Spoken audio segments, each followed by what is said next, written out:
Hello दोस्तों और साथियों, स्वागत है आप सभी का आपके अपने यूट्यूब चैनल सरकारी नौकरी पर।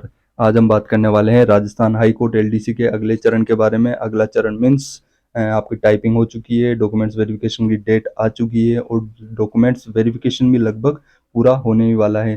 तो अभी ऊपर ऊपर से हम डॉक्यूमेंट्स वेरिफिकेशन की बात कर लेते हैं कि वहाँ क्या हुआ, किसी बच्चे को दिक्कत आई या किसी प्रकार की कोई परेशानी का सामना करना पड़ा या स्टाफ कैसा था, या अभी 2 तारीख तक चलने वाले, मतलब अभी 2 दिन है तो उनको कोई कोई दिक्कत होने वाली है।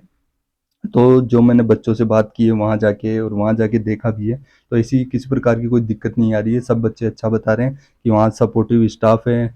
अगर आपके ओरिजिनल डॉक्यूमेंट्स हैं या कुछ कमी वमी है नाम वाम में, तो ऐसा कुछ नहीं है, वो चला देंगे उस चीज़ को। पर आपके डॉक्यूमेंट्स ही फर्जी है तो उस चीज़ को वो अलग से चेक करेंगे या बाद में चेकिंग होगी। अभी तो उन्होंने आपके सिर्फ डॉक्यूमेंट्स लिए हैं, अब उनकी चेकिंग होगी। अगर आपने फर्जी जमा भी कराए हैं तो वो बाद में फर्जी निकल जाएगा और आपके एफिडेविट बेकार जाएंगे वो, या चीज़ें आपके ऊपर कुछ भारी पड़ सकती है।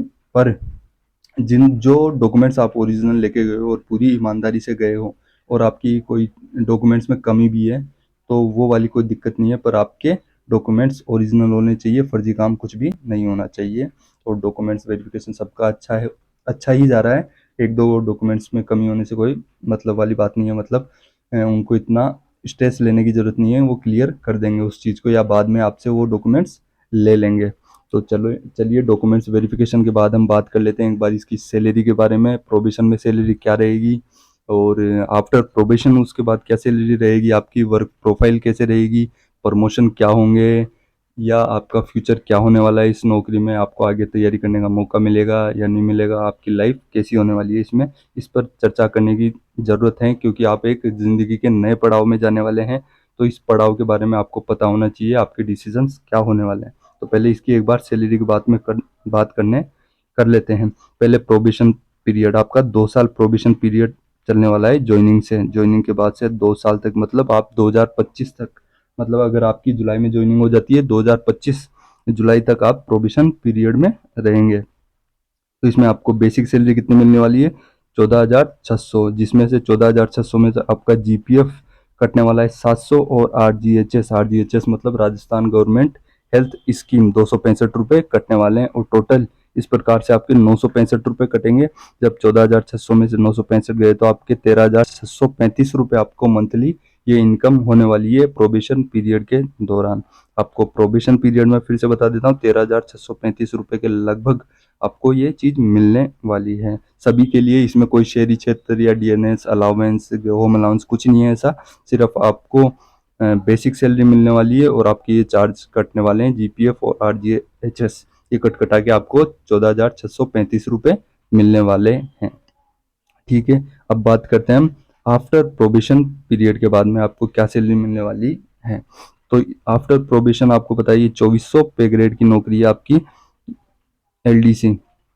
तो इसमें आपकी बेसिक सैलरी रहने वाली है 21,400, जिसमें डीए मिलने वाला है आपको 34%। अभी फिलहाल डीए चल रहा है, डीए मतलब डीएनएस अलाउंस, मतलब महंगाई भत्ता 34% पे है। तो 21,400 का 34% होता है आपका 7,276 रुपये आपको इसके मिलने वाले हैं। एचआरए मतलब होम अलाउंस मिलने वाला है आपको 18%, 3,852। अब ये होम अलाउंस दो प्रकार से होता है, जैसे अगर आप महानगर में आते हैं, महानगर राजस्थान में 6 है और बाकी इन 6 को छोड़कर, महानगरों को छोड़कर आप आते हैं, तो वहाँ आपको 9%, गांव एरिया में या ऐसे डिस्ट्रिक्ट जो अभी इतने पॉपुलर नहीं है उनमें आपको 9% और महानगरों में आपको 18% मिलने वाला है। इसलिए आपको इसमें थोड़ा अंतर रहने वाला है।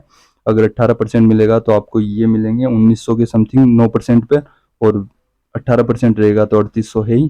ठीक है, उसके बाद सीसीए मतलब शहरी क्षतिपूर्ति अलाउंस भत्ता, ये मिलने वाला है आपको 620 रुपये। लोक अदालत के मिलने वाले हैं आपको 1427 रुपये। और आपकी इस प्रकार ग्रोस सैलरी बनती है 34,575 रुपये। अगर आप शहरी क्षेत्र में नहीं होंगे तो इसमें से 2,000 कम कर लीजिएगा, 32,000 के समथिंग आपको ये पैसे मिलने वाले हैं। ठीक है, अब इसमें कटौती कितनी होगी, जीपीएफ आप वहाँ 700 कट रहे थे आपके, यहाँ डबल हो जाएगा। जीपीएफ 2004 ये आपको 1450 रुपये, आरजीएचएस 440 रुपये, इस प्रकार 1890 रुपये की कटौती हो जाएगी। नेट सैलरी आपकी बनती है इसमें 32,685 रुपये, सारा कट कटा के आपकी ये सैलरी बनने वाली है।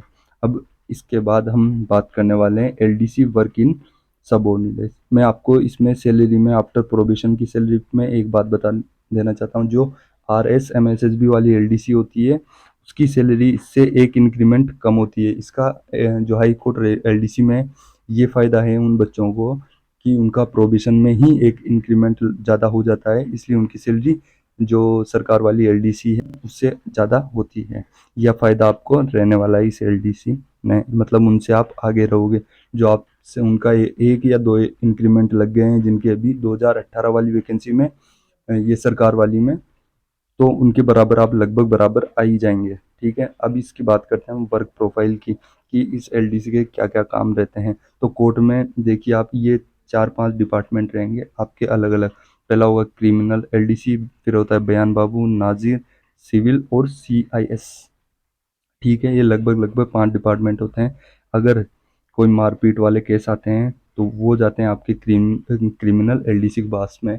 इसको आपके वारंट भी बनाने होते हैं, सर्च वारंट। आपने पिक्चरों में देखा होगा अभी सर्च वारंट कहाँ से बनते हैं, तो वो यही बना के देते हैं। तरह तरह के वारंट या तामीलें करना, या कुछ मारपीट के बारे में, या जो भी केस आते हैं ऐसे वाले, मृत्यु वाले ऐसे, तो वो जाते हैं सीधे क्रिमिनल एलडीसी के बारे में।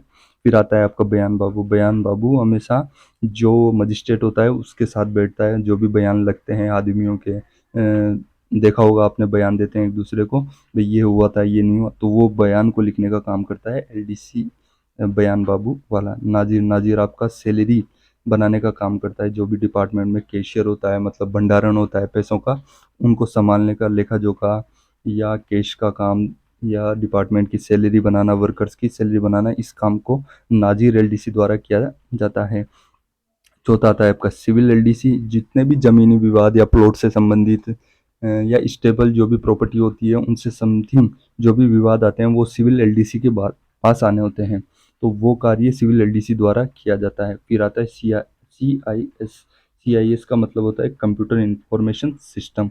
मतलब आजकल आपने देखा होगा कि सब चीज़ें ऑनलाइन चढ़ाई जाती है। आप ऑनलाइन अपनी रिपोर्टिंग कर सकते हैं, रिपोर्ट देख सकते हैं आपका क्या केस का प्रोसेस चल रहा है, तो उस केस को दायर करने का, कंप्यूटर पे ऑनलाइन चढ़ाने का काम CIS बाबू द्वारा किया जाता है। तो ये लगभग 5 मेन एलडीसी है जिनके काम होते हैं। अब इनमें देख लेते हैं किस पर सबसे ज़्यादा वर्कलोड होता है। अब आप जानते हैं हमारे जो आसपास की आजकल सोसाइटी हो चुकी है उसमें मारपीट, दंगे वंगे, ये सब नॉर्मल बात हो चुकी है और हर दिन कुछ ना कुछ चलता रहता है। तो क्रिमिनल वाले में सबसे ज़्यादा काम होता है, इसमें बहुत ही ज़्यादा माथाफोड़ी है। आपको अगर आपको क्रिमिनल वाला मिल जाता है तो यह है कि आपका पूरा पैसा वसूल किया जाएगा आपसे। मतलब जो 28 या 30 हज़ार रुपये आपको दिए जाएंगे वो कोर्ट द्वारा पूरा आपको निचोड़ के वापस श्रम पूर्ति करवा के आपसे ले लिए जाएंगे। पर इसी के साथ इसमें 2 नंबर वाला काम भी चलता है, मतलब आपको पैसे वैसे लेने की इसी में ही पाबंदी, पाबंदी क्या, मजे, जो भी है आप बोलना चाहो, वो इसी में ही है। ठीक है, बाकी के पास इससे कम चीज़ें होंगी, फैसिलिटी, जानकारी भी कम होगी, क्योंकि इसके पास सबसे ज़्यादा केस आएंगे क्रिमिनल एलडीसी के पास। और अगर आपको आराम चाहिए तो नाजिर एलडीसी सबसे ज़्यादा आरामदायक, और उससे भी ज़्यादा आराम चाहिए तो CIS, इसके पास भी आराम की कमी नहीं है। फिर आता है, एक बार एलडीसी के प्रमोशन की बात कर लेते हैं। एलडीसी में कौन कौन से प्रमोशन होते हैं। पहले एलडीसी आप अभी बनोगे, जो बनोगे ही, वो फिर उसके 7 से 8 साल बाद आप यूडीसी या रीडर फर्स्ट बनोगे, जिसका पे ग्रेड होने वाला है आपका, इसका तो होता है आपका 2400। फिर आपका हो जाएगा यूडीसी बनने के बाद 2800।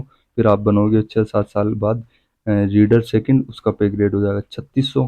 फिर आप रीडर फर्स्ट बनोगे तो उसका पे ग्रेड हो जाएगा 4200। तो इस प्रकार आपके प्रमोशन होने वाले हैं, और इस टाइम पीरियड में लगभग होने वाले हैं। मिनिमम टाइम पीरियड रहने वाला है आपको 5 साल, 5 साल के समथिंग आपको ये लग जाएंगे बनने में। ठीक है, इसके बाद जो इसके रीडर फर्स्ट के बाद में भी एक बना प्रमोशन होता है जिसको बोला जाता है PO के नाम से, प्रोटोकॉल ऑफिसर, जो इन सब का हेड होता है। प्रोटोकॉल ऑफिसर, उसका भी पे ग्रेड 4800 को समथिंग होता है, जो एक अच्छा पे ग्रेड होता है। ठीक है, हमने बात कर ली है प्रमोशन की, सैलरी की। अब हम बात करते हैं कुछ इस नौकरी के बारे में, क्या रहने वाला है, या ज्वाइनिंग कब तक होगी, या आपको ज्वाइनिंग के लिए एक्सटेंशन कितना दिया जाता है इसमें, या आप तैयारी इसके बाद कौन सी गवर्नमेंट एग्ज़ाम्स में फॉर्म लगा सकते हैं, कैसे बनेंगे। तो इसकी ज्वाइनिंग है आपकी लगभग 20 से 25 जुलाई के बीच में सबको ज्वाइनिंग दे दी जाएगी, मतलब देना शुरू कर दी जाएगी। और ज्वाइनिंग कैसे, आपको इसका पता कैसे चलेगा, उनके पास 3 तरीके होंगे। आपको या तो ईमेल या दूरसंचार द्वारा किसी भी प्रकार से एक साथ सबको इन्फॉर्म कर दे, कुछ डाल के पीडीएफ फॉर्म में, या फिर डाक द्वारा। इस 3 माध्यम से आपको सूचित किया जाएगा। तो आपको अभी 10-5 दिन बाद से जैसे ही डीवी खत्म हो जाता है तो आपकी ईमेल प्रॉपर रूप से चेक करते रहना है। और दूरसंचार, अगर दूरसंचार करते हैं वो, तो हम बैठे ही आपको पूरी इन्फॉर्मेशन दे दी जाएगी। और डाक द्वारा आप जो आपने एड्रेस लिखा है तो उसकी तरफ, उस लोकेशन की डाक एरिया में आपको नज़र रखनी है। आपका कभी कभी भी आ सकता है, मतलब 15-20 दिन के बाद कभी भी ये चीज़ चालू हो सकती है।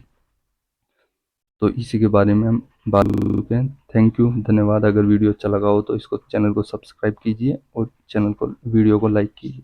धन्यवाद।